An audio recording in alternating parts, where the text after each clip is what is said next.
So at this point, I'm going to need to add thread.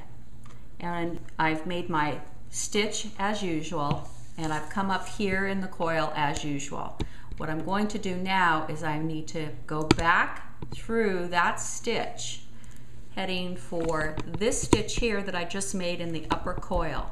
I'm going to bring my needle up right next to that stitch, but in between the coil, in the center of this coil. So the upper coil, the needle is coming through all the way through, and it's coming right next to that stitch, and I'm pulling it all the way up and bringing the thread through and taking my needle off.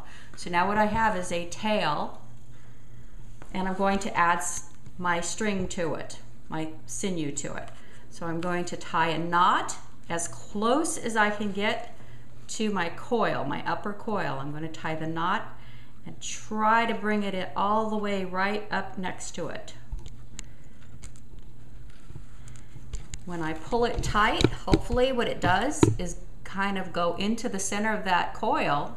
That's great when it does that.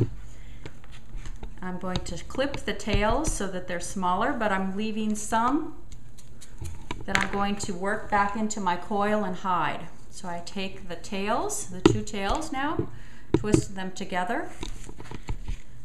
I take my thread, my sinew, and I have it on my needle. I'm going to go back through the center, and I'm heading back into the stitch where I was before, maybe 1 or 2 pine needles below that, so that I'm not hitting the exact same spot. As I'm pulling the thread, what I'm hoping for is that the knot goes into the center of the coil like that. Now the two little tails are still sticking up. All I'm going to do is take my needle and push them down into the center of the coil until they're well hidden into my coil. They become part of the coil. If you have to move your gauge a little, go ahead and move it. Your whole intention here is to get that sinew hidden into the coil. Then push your gauge back. See, it's gone. And then continue with your stitches into the next stitch. That's how you add thread. Thank you.